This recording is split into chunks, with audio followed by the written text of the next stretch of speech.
Hello friends, welcome to my channel मन की आंखें। सुमन श्रीवास्तव चैनल में आपका स्वागत है। देखिए, सोमवार से नवरात्रि आरंभ हो रही है। माता रानी घर घर में आएंगी, विराजेंगी और सभी लोग प्रेम से माता रानी का पूजन करेंगे। और अभी 2 दिन का टाइम है बीच में। कल शनिवार संडे को पितृ विसर्जन है। और ये 2 दिन में आप लोग को अच्छे से अपना जहाँ माता रानी आपकी स्थापित हो, जहाँ पे माता रानी को आपने रखा है पूजा वूजा करने के लिए, उस स्थान को साफ़ सुथरा कर लीजिए और उसको हर तरीके से पवित्र करके, और उस दिन सोमवार के दिन आप लोग नहा धोकर कलश की स्थापना करिए। जो लोग पूरे व्रत रहते हैं वो कलश का स्थापना करें, और जो आगे पीछे के भी रहते हैं वो भी कलश का स्थापना कर सकते हैं। अगर करें और ना करें तो कोई बात नहीं है, लेकिन व्रत आप लोग ज़रूर रहिए, चाहे आगे पीछे का ही रहिए या पूरे रहिए। नवरात्रि तो बहुत ही अच्छी बात है, लेकिन जितना आपके शरीर से हो सके, जितना आप कर सकें आराम से, उतना ही करिए, यही अच्छा है। तो कलश की स्थापना करिए, दीपक जलाइए और उस जगह को अच्छे से, आपका कोई मंदिर हो छोटा सा, अगर माँ उसमें बैठी हैं, या कोई अलमारी हो उसमें माँ बैठी हैं, कहीं पर भी, या चौकी पर आपने माँ की स्थापना की है, तो उस स्थान को थोड़ा अच्छे से थोड़ा सजा संवार दीजिए, थोड़ा सा पवित्र कर दीजिए, गंगा जल छिड़क के, और पूजा की सामग्री सब रख लीजिए और दीपक जलाइए, धूपबत्ती जलाइए, और फिर माता रानी की फूल चढ़ाकर, अच्छे सब चीज़ चढ़ाकर अच्छे, और कलश में जो है तो तिल और जौ और सिक्का डालकर कलश रखिए। और जब आप पूजा प्रारंभ करिए तो उसमें फिर जब सभी देवी देवता का आप पूजन करेंगे तो एक पान पे जो है तो लौंग, इलायची, सुपारी और बतासा और एक का सिक्का उस पर रख के उस कलश में ज़रूर डाल दीजिए, और ये बहुत ही अच्छा होता है। और फिर आप अपनी पूजा प्रारंभ कीजिए। और देखिए, पूजा में एक कहानी है, वो बहुत ही ज़रूरी है माता जी की। जो सबसे पहले इस नवरात्रि का व्रत जिसने किया, मैं उसकी कहानी आपको अभी सुनाऊंगी कि उसके पर माता रानी ने कितनी कृपा की और कितना उसे लाभ मिला। इस वजह से इस कहानी को इस पूजा में ज़रूर शामिल किया जाता है। और आप लोग इस पूजा में इस कहानी को रोज़ पढ़िए। 9 दिन तक जो व्रत रहे वो तो ज़रूर पढ़े, और जो आगे पीछे का रहे वो अपने आगे पीछे के समय पढ़ ले 2 दिन। ये इस कहानी का महत्व तो बहुत ज़्यादा है, और मैं ये कहानी इसीलिए आपको सुनाऊंगी। अभी आप उस कहानी मैं थोड़ा जल्दी सुनाऊंगी, और आप लोग उस कहानी को या तो लिख लीजिए, और या तो फिर उसे जब आप पूजा करें 2-4 बार सुन लीजिए तो आपको याद हो जाएगी। या पूजा करते समय आप मोबाइल खोलकर मेरा चैनल लगा लीजिए तो आप कहानी सुन सकते हैं। सुनने का भी वही प्रभाव है, पढ़ने का भी वही प्रभाव है। बस आपको वो कहानी उस जगह पर पढ़नी ज़रूर है, पढ़नी सुननी ज़रूर है, होनी ज़रूर चाहिए, क्योंकि ये माँ को बहुत प्रिय है। और इसी कहानी की शुरुआत है कि जिसने माँ का सबसे पहले व्रत किया। तो मैं वो कहानी आपको सुना रही हूँ, आप लोग सुनिए ध्यान लगाकर, और अच्छे से उसे याद भी कर लीजिएगा, मन में लिख लीजिएगा तो ज़्यादा अच्छा है। एक बार बृहस्पति जी ब्रह्मा जी से बोले कि आप बहुत बुद्धिमान तथा चारों वेदों के ज्ञाता हैं, कृपया मुझे बताइए कि चैत, आश्विन, माघ और आषाढ़ माह के शुक्ल पक्ष में नवरात्रों का व्रत और उत्सव क्यों किया जाता है। नवरात्र का व्रत करने का क्या कारण है और क्यों किया जाता है, इससे क्या फल मिलता है, इसको करने की विधि क्या है, तथा इस व्रत को सबसे पहले किसने किया था। तो ब्रह्मा जी ने बृहस्पति जी को बताया कि प्राणियों को हित करने के हेतु से आपने बड़ा ही अच्छा प्रश्न पूछा है। जो व्यक्ति सबका मनोरथ पूर्ण करने वाली दुर्गा, शिव, सूर्य और नारायण का ध्यान करते हैं वे धन्य हैं। ये नवरात्र का व्रत संपूर्ण कामनाओं को पूर्ण करने वाला व्रत है और इस व्रत को करने से पुत्र, धन, विद्या, सुख सब प्राप्त हो सकता है। इस व्रत को करने से रोगी का रोग दूर हो जाता है। कारागार में बंद व्यक्ति बंधन मुक्त हो सकता है। बंध्या और काकबंध्या के इस व्रत को करने से पुत्र प्राप्त हो जाता है। समस्त पापों को दूर करने वाले इस व्रत को के करने से ऐसा कोई मनोरथ नहीं है जो पूरा ना हो सके। जो प्राणी इस अलभ्य मनुष्य देह को पाकर भी नवरात्र का व्रत नहीं करता, वो माता पिता से विहीन हो जाता है, वो अनेक दुखों को भोगता है। उसके शरीर में कुष्ठ रोग हो जाता है या अंगहीन हो सकता है, उसको संतान प्राप्ति नहीं होती, वो मूर्ख प्राणी अनेकों कष्ट भोगता है। इस व्रत को ना करने वाला प्राणी धन धान्य से रहित होकर भूख और प्यास से तड़पता हुआ पृथ्वी पर विचरण करता रहता है, वो गूंगा हो जाता है। जो साधुआ स्त्री भूल से भी इस व्रत को नहीं करती हैं, वो विधवा होकर नाना प्रकार के दुखों को भोगती हैं। यदि व्रत रखने वाला व्यक्ति पूरे दिन उपवास ना रख सके तो वो एक समय भोजन करे और नवरात्र व्रत की कथा का श्रवण करे। भोजन करने का मतलब है कि पूरा खाना नहीं बल्कि जो फरारी भोजन किया जाता है उस भोजन को ग्रहण करें। कथा व्यक्ति उपवास न रख सके तो वो एक समय भोजन करे और नवरात्र व्रत की कथा का श्रवण करे। हे बृहस्पति, आपने पूछा इस व्रत को सबसे पहले किसने किया था, वो मैं तुम्हें वर्णन सुनाता हूँ, उसका वर्णन मैं तुम्हें सुनाता हूँ। पीठक नामक मनोरथ नगर में एक अनाथ नाम का ब्राह्मण रहता था। वो भगवती जगदम्बा का भक्त था। उसके यहाँ सुमति नाम की एक अत्यंत सुंदर कन्या ने जन्म लिया। वो कन्या सुमति अपनी सहेलियों के साथ क्रीड़ा करती हुई दिन प्रतिदिन बढ़ने लगी। उसका पिता प्रतिदिन जब दुर्गा की पूजा और होम करता था तो वो भी नियम से वहाँ उपस्थित रहती थी। एक दिन वो अपनी सहेलियों के खेल में लगी रही और भगवती की पूजा में उपस्थित होना भूल गई। उसके पिता को अपनी कन्या पर बहुत क्रोध आया, और फिर वो क्रोधित होकर कहने लगे कि हे पुत्री, आज प्रभात से तुमने भगवती का पूजन नहीं किया, इसलिए मैं तुम्हारा विवाह किसी कुष्ठ रोगी और दरिद्री के साथ करूँगा। पिता के वचनों को सुनकर पुत्री सुमति को बड़ा दुख हुआ और पिता से बोली कि हे पिताश्री, मैं आपकी कन्या हूँ, मैं सब तरह से आपके अधीन हूँ, जैसी आपकी इच्छा होगी वैसा ही आप करेंगे, पर होगा वही जो मेरे भाग्य में लिखा है। मेरा इस पर पूर्ण विश्वास है। मनुष्य न जाने कितने मनोरथों का चिंतन करता है, परंतु होता वही है जो विधाता ने उसके प्रारब्ध में, उसके भाग्य में लिखा है। जो जैसा कार्य करता है उसको उसी के अनुसार उसका फल भी प्राप्त होता है। कार्य करना मनुष्य के हाथ में है, पर फल देव के हाथ में है। जैसे अग्नि में पड़े तृणादि उसे और अधिक प्रदीप्त कर देते हैं, उसी प्रकार अपनी कन्या के ऐसे विचार सुनकर उस ब्राह्मण को और अधिक क्रोध आया।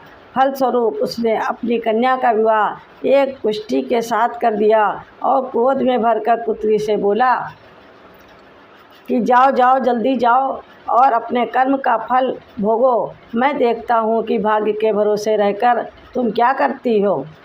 पिता के कट वचनों को सुनकर सुमति मन में सोचने लगी कि मेरा बड़ा दुर्भाग्य है जो मुझे ऐसा पति मिला। इस प्रकार सोचती हुई सुमति अपने पति के साथ वन में चली गई। उसने भयावने कुशायुक्त उस स्थान पर वो रात बड़े कष्ट से व्यतीत की। सुमति की ऐसी दशा देखकर भगवती उसके पूर्व पुण्य के प्रभाव से सुमति के सामने प्रकट हो गई और सुमति से बोली कि हे दीन ब्राह्मणी, मैं तुम पर प्रसन्न हूँ। तुम जो चाहो सो वरदान मांग सकती हो। मैं प्रसन्न होने पर मनवांछित फल प्रदान करने वाली हूँ। भगवती की बात सुनकर सुमति बोली कि आप कौन हैं जो मुझ पर प्रसन्न हैं? ये सब मुझसे बताओ और अपनी कृपा दृष्टि से मुझे कृतार्थ करो। सुमति की बात सुनकर देवी बोली कि मैं आदि शक्ति हूँ। मैं ही सरस्वती, लक्ष्मी और पार्वती हूँ। मैं प्रसन्न होने पर प्राणियों के दुख दूर कर उनको सुख प्रदान करती हूँ। हे ब्राह्मणी सुमति, मैं तुझ पर तेरे पूर्वजन्म के पुण्य के प्रताप से प्रसन्न हूँ। मैं तुम्हें तुम्हारे पूर्वजन्म का वृतांत सुनाती हूँ। सुनो, तुम पूर्व जन्म में निषाद भील की पति स्त्री थी और अति पतिव्रता थी। एक दिन तुम्हारे पति ने चोरी की थी। चोरी के आरोप में तुम दोनों को पुलिस ने पकड़कर ले जाकर जेल में बंद कर दिया। सिपाहियों ने तुम्हारे पति को भोजन भी नहीं दिया और ना जल ही दिया। वो नवरात्र के दिन थे। उन दिनों में तुमने ना तो कुछ खाया ना जल पिया। इस प्रकार नवरात्रों में 9 दिन तक तुम्हारे व्रत हो गए। उस व्रत के प्रभाव से प्रसन्न होकर मैं तुम्हें मनवांछित वर देने को आई हूँ।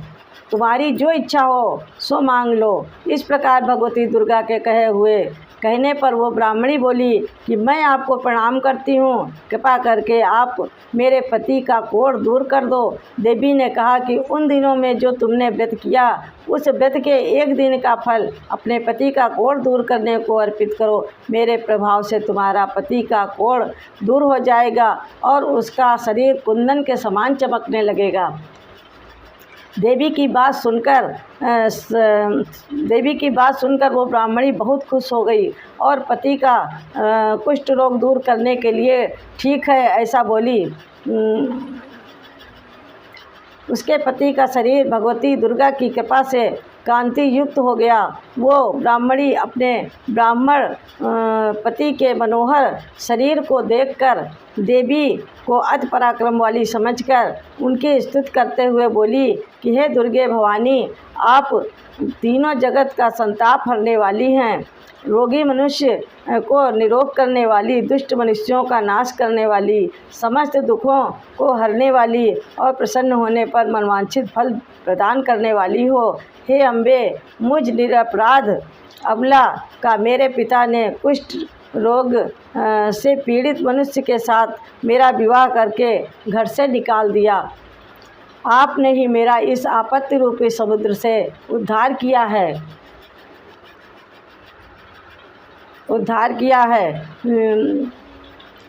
हे देवी, मैं आपको बार बार प्रणाम करती हूँ। मुझ दीन की रक्षा करो। इस प्रकार उस ब्राह्मणी सुमति ने मन से देवी की स्तुति की और इस पर देवी को बहुत संतोष हुआ। देवी सुमति से कहने लगी कि हे ब्राह्मणी, तुम्हारे उद्धालक नाम का अति बुद्धिमान, कीर्तिमान और जितेंद्रिय पुत्र होगा, शीघ्र ही होगा। तुम्हारी और कोई और इच्छा हो सो मांग सकती हो। ये सुनकर सुमति बोली कि हे दुर्गे माता, अगर आप मुझ पर प्रसन्न हैं तो मुझे नवरात्र व्रत करने की विधि बताएं। जिस विधि से नवरात्र के व्रत रखने से आप प्रसन्न होती हैं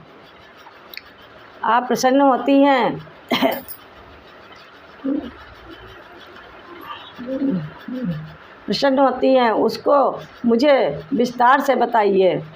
उस सुमति ब्राह्मणी की बात सुनकर माँ दुर्गा बोली कि हे ब्राह्मणी, मैं समस्त पापों को दूर करने वाले नवरात्र व्रत करने की विधि बतलाती हूँ।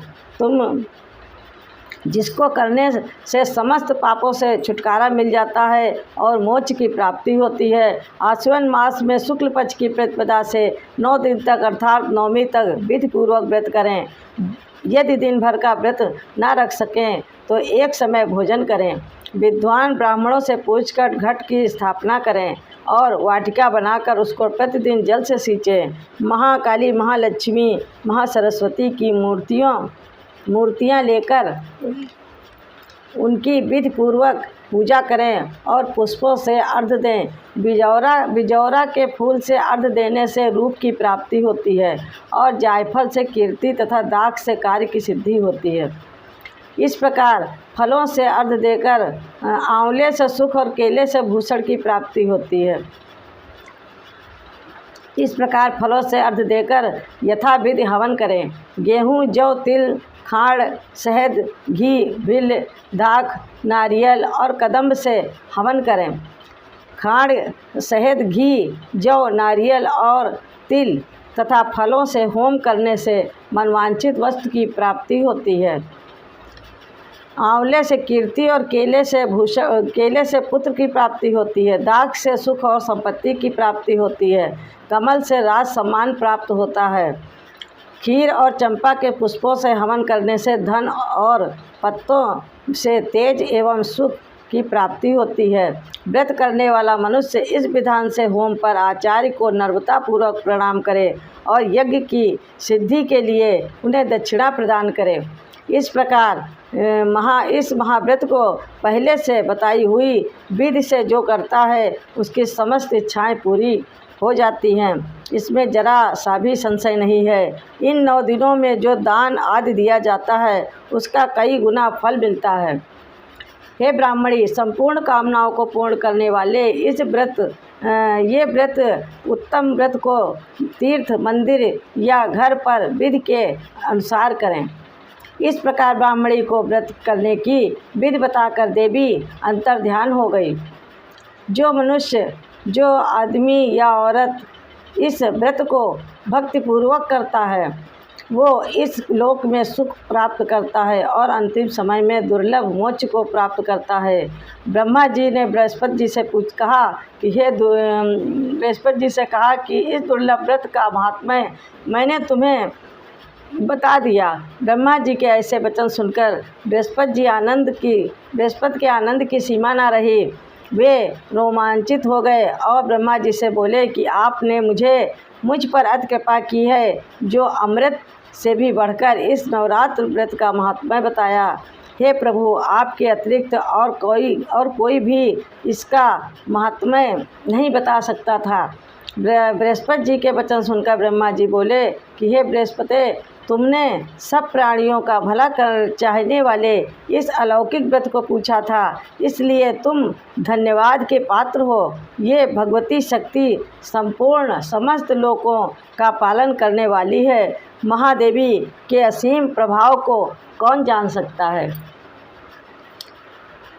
जय दुर्गा मैया की, जय माँ, जय नौ दुर्गा महारानी की। देखिए, इस कहानी को आप लोग पूजा करते समय रोज़ ज़रूर सुनिए या पढ़िए, जैसे भी इसको शामिल करिए अपनी पूजा में। और इसका बहुत प्रभाव है, बहुत ही अच्छी ये कहानी मानी जाती है, इसलिए से इसका ज़रूर श्रवण करिए पूजा के समय। और मैं आपको 1-2 मंत्र बता रही हूँ। अगर आपके पास समय है तो आप उस मंत्र का जाप भी कर सकती हैं बैठकर, और 108 बार या जितने बार भी आपके पास जैसा समय हो उस हिसाब से आप कर सकती हैं। अगर आपके पास बिल्कुल समय नहीं है तो आप पूजा करते समय उसे 1 या 2 बार ही अगर बोल देंगी तब भी वो बहुत ही लाभदायक आपके लिए रहेगा। तो उस मंत्र को आप लिख लीजिए, मैं बोल रही हूँ। और ओम जयंती मंगला काली भद्रकाली कपालिनी दुर्गा क्षमा शिवा धात्री स्वाहा स्वधा नमस्तुते। इस मंत्र में ये है कि इसमें 9 देवी आ गई हैं, 9 देवी के नाम हैं। आप एक देवी का नाम लेकर अलग अलग नमस्कार करेंगे उनको श्रद्धा से, भक्ति से। लेकिन अगर आप इस मंत्र को बोलेंगी तो 9 देवी का इसमें आप नमस्कार कर सकती हैं, करेंगी, और उसका प्रभाव भी कुछ अधिक ही है। और दूसरा मैं बता रही हूँ एक छोटा सा मंत्र। कि सर्वमंगल मांगल्ये शिवे सर्वार्थ साधके शरण्ये त्र्यंबके गौरी नारायणी नमस्तुते। तो ये गौरी मैया का है मंत्र। जब आप पूजा करें तो इस मंत्र को 1 या 2 बार अवश्य बोलें। ये बहुत ही लाभदायक, बहुत ही अच्छा मंत्र है। आगे मैं आपको अभी पूरी नवरात्रि भर मैं आपको माता जी की बहुत ही अच्छी अच्छी इनके प्रताप की कहानियाँ सुनाऊंगी कि उन्होंने कितने अच्छे अच्छे सब अपना वीरता से सब कुछ दिखाया है। तो मैं उनकी कहानियाँ आपको एक से एक अच्छी बताऊंगी, सुनाऊंगी। और बहुत से ऐसे मंत्र हैं अच्छे जो मैं आपको बताऊंगी। इस वीडियो में समय पूरा हो चुका है, इसलिए मैं इस वीडियो को समाप्त कर रही हूँ। आगे आप हमारी दूसरी वीडियो में ज़रूर देखिएगा, सुनिएगा, आगे की जानकारी लीजिएगा। और आप लोग मन से देवी जी का खूब पूजा करिए, खूब अर्चना करिए। माता रानी नवरात्रि में सबके घर में ज़रूर आती हैं, ज़रूर ही वो आती हैं जब आप उनको मन से पुकारेंगे, मन से बुलाएंगे। बोलो जय माता रानी की जय, जय जगदम्बे मैया की।